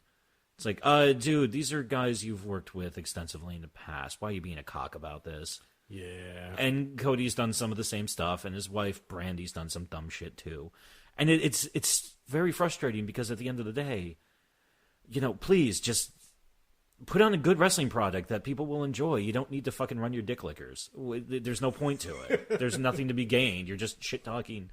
I mean, one of the corniest things I remember was when they did the match at the Labor Day show for AEW, which that was all out, I believe. Okay. Yeah, because it was All In, Double or Nothing, and All Out. They had this entire silly thing when Cody was coming to the ring. They had a throne set up they destroyed with a sledgehammer. Yes, we talked about it briefly. And I remember just seeing that and being like, what the fuck are you doing? Or when Hangman Adam Page rode a horse to the ring and they said the horse's name was Hunter Horse Helmsley. It's like, come on, man. That is so fucking corny. I did not catch that. That is terrible. I heard about that and I was just like, oh, God, this is why you guys are still fighting from behind. Well, let's also not forget that this is also the idea of, certain ideas when they do go through the filter of Vince McMahon, more specifically Vince Russo back in the day. Yeah. He was able to distill the better portions of what Russo would come up with. Yeah. Were there other ideas that probably could have, been big? Yeah, but let's also look at WCW and TNA. We've seen Russo bomb huge. Yeah, we've seen Russo at him being in complete control and being like, everything I have is a wonderful idea. Let's just throw everything out there. And you realize, holy shit, this is just dreadfully bad. Yeah. So with that in mind, you're right. AEW should focus on putting out a grade A product. Mm-hmm. That's what they should. It doesn't see, and that's what pisses me off, and it just frustrates me. And this is coming from, I'm not putting myself on the level of anybody like the Young Bucks or Kenny Omega or anything, but I've been in the business, so I understand that for me to say that I'm tougher than you, I'm better than you, I could beat you, it's all fucking fake. Yeah. It's all made up. This is an agreement that you go out as two professionals to put on a show for the fans and give them the outcome that would entertain them the most, if not make them want to come back for another round. Yeah. So with that being said, you couldn't, curtain jerk for a show that I headline. Whatever the fuck, man. That does not make any cares? sense. Yeah. You go out there, and your job is to work with one another. Your job is to try to make the other guy look just as good as you are if you're smart. Because the better that you make the other guy look, if he's returning that same favor, that means that's putting you both into work continuously. You will both keep putting on good shows, and the fans are going to want to see more good shows. Especially in this day and age where even the most casual fan knows it's all scripted. Yeah. Because nobody even attempts to hide it anymore. You'll have two guys who are supposed to have a really heated match that night. Oh, we put up a picture on Twitter of here's us touring the sites around blah, blah, blah, or doing something at this, or doing something here. Where back in the old, 30 years ago, that would get you fired from a fucking promotion. Yeah. I mean, Bill Watts, if he caught wind of that, he'd be like, you're fucking done. You don't work here anymore. Yep. But it is what it is in this day and age. But by virtue of that fact, the toothpaste is out of the tube, as the saying very often goes. But you have to still at least go out there and try to maintain some level of professionalism. Just don't act like a fucking giant dildo, for Christ's sakes, is part of it for me, too. But they can't help it, because that's the personality traits that lend itself to somebody who's going to be successful in any kind of athletic endeavor. Lends itself also to the guy who goes like, look at me, I've got the biggest dick. Yeah. That's just what it comes down to. Which is really sad, too, and you are very correct. Which, Cody Rhodes, sometimes he's kind of like that. He does kind of strike me as a bit of a dick. Young Bucks are most definitely fucking dicks. But I was hoping Omega would be better. Because also, Omega's basically a really, really physically fit nerd, too, if you think about it. Yeah, he's the guy who basically is like, well, I don't drink, I don't smoke, I wrestle, I train, I watch tapes, well, whatever people watch the wrestling media on nowadays, and he plays video games. In fact, for a while, when he was in Japan all the time, he even had a show where he's like, hey, here, I'm just playing this game today, or here, I'm reviewing these video games, or here's what I've been playing. Which is cool, that's good for you. It's better than keeping you away from, doing, crazy shit in a bar or drugs. As far as the Young Bucks, I mean, I can see where they have that attitude because they've gone out and they've carved a path for themselves. Mm-hmm. I mean, you can say that other tag teams have trailblazed for them, but they've gone out and they made a name for themselves and they got themselves out there. Mm-hmm. Whether it be here in the States or over in Japan, they did it. Now they're a known tag team. Oh, yeah. Kenny Omega, the same thing. Cody Rhodes, I can see why he's got a chip on his shoulder. Yeah. Mostly due to his family history with the WWE or WWF. The fact that his father had to fucking suffer through so much shit to get to where he was. Yeah. The fact that his father, was so big in NWA, WCW, and TNA, whatever the case. He put his time in. He worked hard. He's already got that shadow he has to try to come out of. And then you've got Goldust, his other brother, or his brother, I should say, that he has to try to get out of that shadow as well. Being Stardust was great at first because, once again, just like Dusty and just like Dustin, he was given a gimmick. They're like, go ahead, fucking see if you can get this over. They did. Mm-hmm. He went out there, they gave him a gimmick of Stardust, and I don't think they were doing it to be petty, but they probably didn't think it was going to be as big or better than Goldust. Yeah. He was able to overcome and overachieve. Mm-hmm. It became huge. Now that he's able to go out, and he's fortunate to meet the Khans who were bankrolling AEW, because at this point, you can go out and write your own history. Yeah. And it's fucking amazing to have that opportunity. Dusty Rhodes, that's something he probably would have loved, to be able to run his own promotion at that point and just say, this is what I'm doing, this is how we're going. Granted, it probably would have been like the old school Southern days. I don't know if Dustin Rhodes or Reynolds would be able to pull that off. I don't think his mindset was quite there for it. He's a phenomenal worker, but I don't think he had that visionary. I've never heard anything about Dustin doing any booking or anything like that, truth be told. I always just heard, he was just working and doing, and on to the next town, on to the next match. But it looks like Cody is getting the best of both worlds in that respect. Well, if you ask me, I don't really think Cody's a terrible wrestler. I don't think he's as good as Dustin. No. But he's solid, and he's got more of the showman side. Honestly, for a long time, Dustin was kind of just... Because I remember when he started wrestling, like 89, 90. And his entire shtick was, I'm Dusty Rhodes' kid. Yeah. And he would just come out wearing a vest, a pair of trunks, and a pair of boots.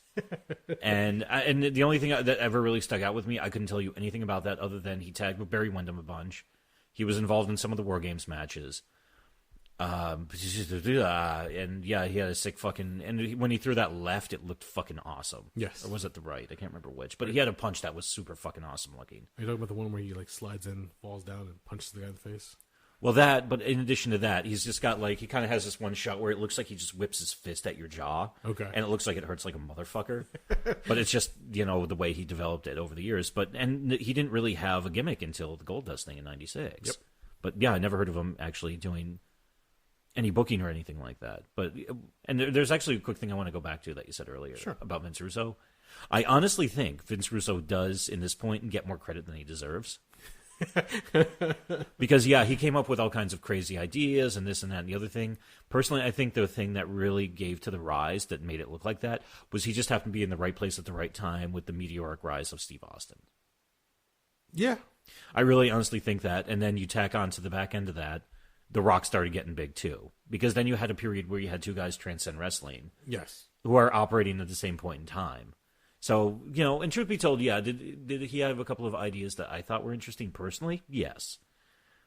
But I'm one of the few people who also thinks that, having a bunch of factions that all happen to be of different ethnic backgrounds, feuding with each other, I think that's hilarious.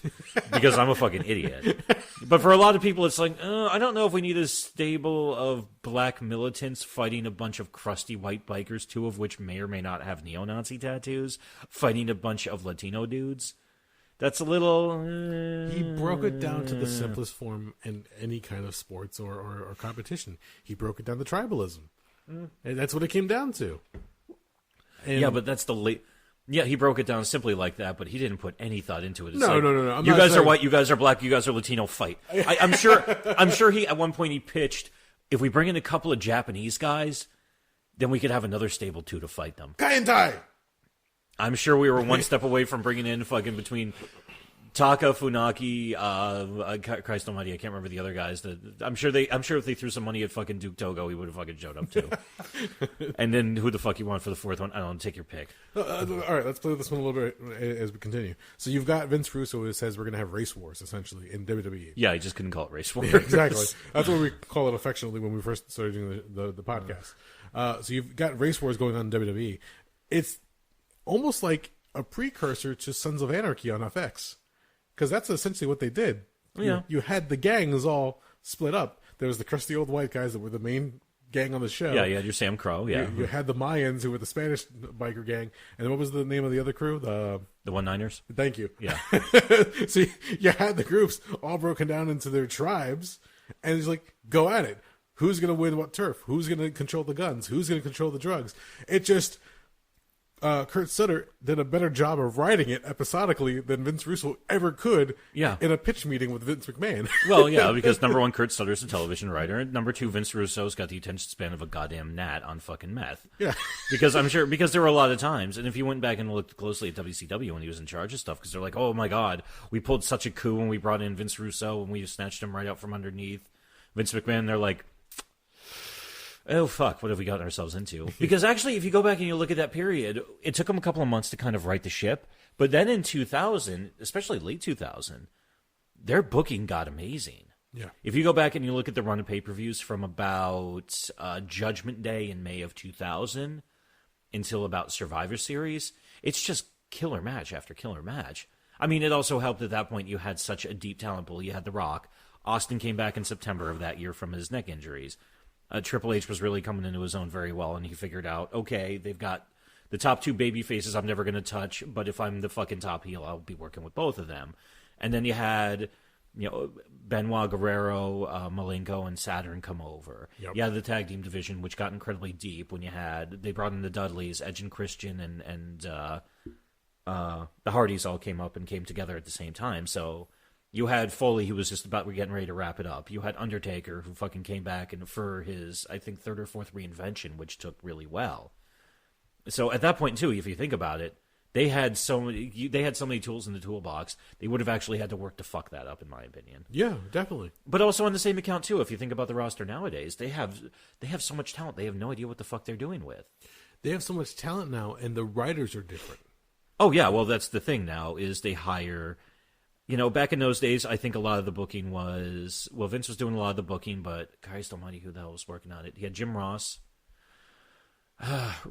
Cornette was gone. He was doing not Smoky Mountain. He was doing OVW at that point. Yeah. Vince Russo was gone, of course. I think Pritchard was still there. Yeah. So right there you had, just alone in Jim Ross and Bruce Pritchard, you had guys who came up in the territory system. You had Jim Ross, who cut his teeth working for Mid-South under Bill Watts, and then you had Pritchard, who worked for, I think it was Paul Bosch, doing Houston wrestling. Yeah. So right then you had territory guys who were booking, not writing. You've got a group of guys, essentially a boys' club, that's vetted in the industry that they're booking for. Yeah. Now they hire TV writers. Yeah, and that's the shit part of it, because we've mentioned before where TV writers, they'll come on to the show, be it Raw, SmackDown, whatever the case is at this point, and they'll write with the intention of doing a storyline for a character, and they treat them like toys. Yeah. So once that storyline has run its course, whether it hit with the fans or not, eventually they get tired of playing with that toy, and once a new toy comes around, like somebody new from NXT or somebody new on the roster, if they do a changeover, then they throw the old toy back in the box. Yeah. And they say, let's throw this other one and see what we can do. Yeah. And at that point, you've got guys who get a shot, they get a storyline, but then they get removed from television for whatever reason, and you forget about them. Because like we were talking about before, how fans have a short attention span when it comes to sports. Same thing when it comes to wrestling. If you're not on television week after week, people will quickly forget about you. Yep. And that's the idea of always like trying to maintain your spot, holding on to your spot, the whole Arn Anderson thing. Yeah. Liver spot, dog spot. Thank you. But it's right. It's true. If you're not on there to entertain the fans and remind them who you are, after a while, people just stop paying attention to you. Mm-hmm. I think I was telling you last week, I was watching one of those, I believe it was Wrestling with Regret. Oh, yeah, with Brian Zane. Yes. Great show. Go check it out. I was, one late night, I was just trying to go through YouTube looking up stuff, and I came across a couple of videos, and I said, all right, let me check this out. It was the love triangle between Edge, Matt Hardy, and Lita, and the real story behind it and everything else. Matt Hardy's case right there is a good example of that. He was out on injury, and for a while, people forgot about him. So that when they paired up Edge and Lita, people were like, Matt who? Yeah. But when he finally appeared and you realize, oh shit, something's actually happening behind the scenes, it added fuel to the fire for their storyline, and people were actually invested in seeing it play out. But by the end of it, once it's done, you're like, all right, they had their big blow-off match, but what happened to Matt Hardy? He's going away, and Edge lost, but he sticks around. What the fuck? It was kind of confusing at first, especially if you're a Matt Hardy fan, but then after a while, you're like, oh, this is how they do it. This is how they play with your attention span and your emotions. They'll use wrestlers that you think you're interested in, but after a while, once they go away, okay, that person's gone. Let's move on to the next guy. And it's a revolving door in that respect, and it gets kind of frustrating. Because if that's the case, then if you go out on injury, if you have to leave for a family loss or tragedy, like in the case of Bray Wyatt, like, and granted he was on a very high ride when he had to leave when his father was sick, but if it takes you away from television for any amount of time, 2 months, 3 months, 4 months, people forget about you, and they have to almost like reintroduce you. So like, hey, remember this guy? Yeah. And hopefully you'll get a good reaction. Hopefully you've gotten enough currency with the fans that they're like, oh yeah, I'll buy into this again. But sometimes it's hit or miss. True. But also on the same account, if you think about it, a lot of times if somebody's around for too long, as Jim Cornette says, and I like saying too, how can we miss you if you don't go away? Exactly. And that's why, I'm not going to lie, when Randy Orton disappears for 6 to 8 months at a time, I was like, this is cool. Especially because, same thing. And I'm actually... And if you think about it, next time Cena comes back, he'll get one hell of a reaction. Not just because people are still polarized by him, but because when was the last time John Cena was even on television? I couldn't tell you. Exactly. Neither could I. I really don't remember. It's probably been at least 6 or 7 months. No, I couldn't tell you because I really don't give a fuck. Well, I know. You also were watching wrestling very closely in the era of Super Cena. Yes. And that was a time period when I had so much other shit going on, I just didn't give a fuck about. I would look up, like, oh, okay, what happened at Mania this year? Okay, that's cool. Who won the Rumble? Okay, that's cool. Oh, this guy's going from here to here, got signed here. That's cool. But I luckily was spared the extreme excesses of shoving Cena down everyone's fucking throat. But it was said many a times, in fact, Jamie had said it, and his words ring true to this day, because many people also say when it comes to wrestling, every era of wrestling has that one guy that's going to get the push for X number of years. Mm-hmm. And they're going to try to get this guy as like the poster boy, the big baby face, or whatever the case is. And that's the person you're going to either love to hate or just be a fan of. At one point, it was Stone Cold Steve Austin. Mm-hmm. He was that, that working class superhero, that, the guy going out there chugging his beers, flipping off his boss, doing whatever the fuck he wants. The breaking glass, the whole march down to the ring. People fell in love with that character. Later on, Triple H had his time where he was being pushed big as the big heel, and I don't think he ever got close to what Stone Cold had. Oh, absolutely not. No, but he was the working bad guy at the time, so everything worked for him. And then Cena came around, and they just fucking shoved him down your throats. And again, it's the idea of this is the guy that we're going to work with. We're going to make him the front face of the company, and we're just going to push him to the heavens and see what happens. And now you've got Roman Reigns. Which they don't even do anymore. No. Which is for the best when they finally realized, okay, this isn't working, we need to back off on this. Because, well, here's my take on the whole thing. Hogan, Vince saw some huge dollar signs on it. And he took a gamble on that back when he recruited him, and I think he bought him out from underneath for Ngannou in 83, 84, or something like that. To come in, you're going to be my new... We're gonna throw the Hogan name on you. You're gonna be our new ethnic good guy for the Irish people, just like Bruno Sammartino was for the Italians and Pedro Morales was for the Puerto Ricans in New York. But it took off remarkably well, and they marketed the fuck out of it. But they also allowed it room to breathe and grow. Yeah, and it fit with the 1980s. The trick with Austin was they let him grow organically. There's a famous story in the summer of '96. When, they hadn't quite strapped the rocket to him. I mean, he was starting to get a groundswell, but it wasn't all the way there yet. Where they were, and Mick Foley tells this in his first book, they were at, I think they were at the South Shore Melody Tent somewhere in Massachusetts doing like these weird summer tent shows. Okay. And the merch person comes in, and they just hired Mark Henry. They were like, oh, we've got a T-shirt and a bandana and a this and a that and a foam finger. We got so much merch we're going to slap your name on, and hopefully we'll make a ton of cash and you'll get your cut. Yep. And then the merch person, Steve Austin, walked in and it's like, hey, do you have at least a T-shirt for old Stone Cold? And they're like, oh, no, we're not really seeing anything viable right now. It's like, holy shit, in 2 years from now.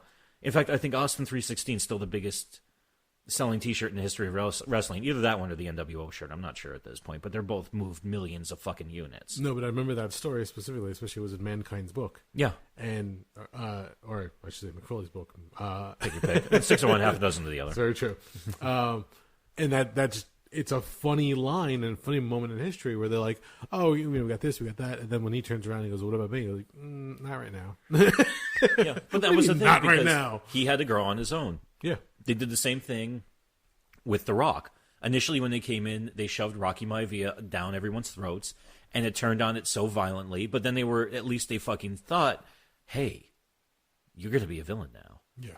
Because they already hate you, so just go out there and be the biggest dick you can. But then they fucking hated him so much, and the catchphrases became so fun. Eventually, he became, and look at him now. Is he like? I think he's like one of the top 5 highest paid actors in fucking Hollywood. Yeah. I mean, just for the fucking Fast and Furious movies, he's probably getting like a fucking $10 million fucking paycheck. And the guy's almost 50, and he's still jacked to the fucking gills. I don't know how that fucking works. I know how, but I'm not saying it on the air. Diana Bone, motherfucker. But yeah, if you see these guys when they go through and they build themselves up and they allow those characters to breathe, to move, to develop. Cena didn't really have that chance to really get that. I mean, they just kept shoving him. It doesn't matter whether it worked or not. They said, "Oh, you're just going to keep winning."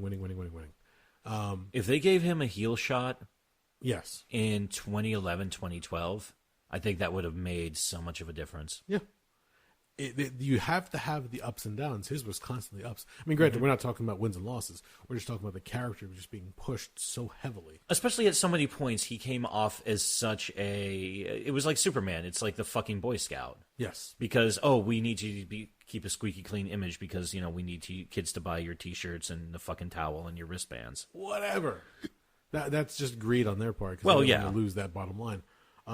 When it came to the push of Roman Reigns, we had talked about where Vince McMahon wanted to select one last guy to be the face of the company. Yeah. And we all assumed it was going to be Roman Reigns at that point because they kept pushing him just year after year after year. They're like, oh, he's Samoan. We're going to get that ethnicity going again. We're going to hope that he's another, lightning strikes twice, almost like with The Rock. And they're hoping for so many different things. They just kept pushing him, and it just didn't pan out the way they wanted it to. Because they never let it breathe. And I think also the other thing I think about too is Vince was spoiled. Effectively, probably about summer '97 was when Austin really started blowing up huge. Okay. Fast forward through that, he either had Austin huge, Rock huge, or for that one sweet spot in like 2001, he had both of them. Yeah. So you think about that. Then finally, 2002 rolls around. Austin, in addition to the fact that he was pissed off about the Lesnar situation and the fact that his neck was fucked, and his doctor's like, listen, you're just about done. That was the last year he wrestled, and also at that point, Rock's like, I'll come back for shots here and there, but I'm going to go get paid fucking crazy cash from Hollywood. I don't have to kill myself on the fucking road, so exactly. I'll see you later, guy. So I think Vince was so used to having that huge transcendent personality that all of a sudden he was like, fuck, we need to make another one of them. We need to figure out how to manufacture him. We need to make another one of them. Which is exactly, I'm willing to bet that's the way he thought about it. It's like, how do we make this happen? Which, it's like, Vince, you didn't. The fans came around to it on their own. If you just fucking were like, you like Cena. And that's why, now you have the dueling, Cena sucks and the people cheering from him. Yep. So, yeah, you need to be able to let that happen, and especially the way that now television is. They have so many different shows. They're almost oversaturated themselves with NXT, Raw, SmackDown, and whatever other shows they're doing on the network now. Pay-per-views have kind of fallen by the wayside in a sense. They don't feel as special as they used to anymore. Well, here's an interesting metric I found out about. Okay. As of last, I think it was Friday night. Okay. They had only announced 3 of the matches for Hell in a Cell the following Sunday. No shit.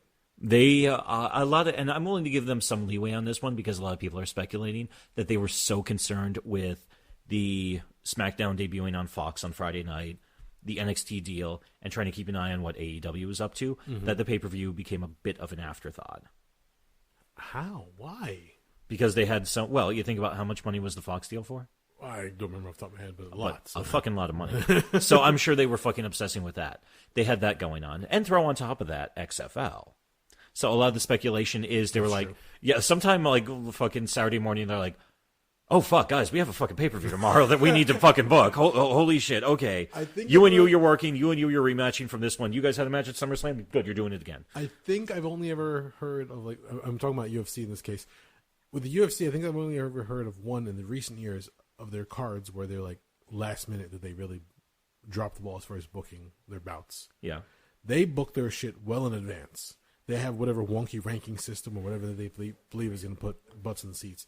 They will give you a card, and they're like, okay, whether it's a good card or not, you will know the fights well in advance. That's the difference. This is where you can tell that WWE's all fucking made up. Yeah. Just a bunch of people with a whiteboard with magnets who go, okay, Rollins goes here, and The Fiend goes here, and where does the Ascension go? I don't give a shit. Throw them off. Well, they booked 3 matches. They had the Wyatt Rollins match.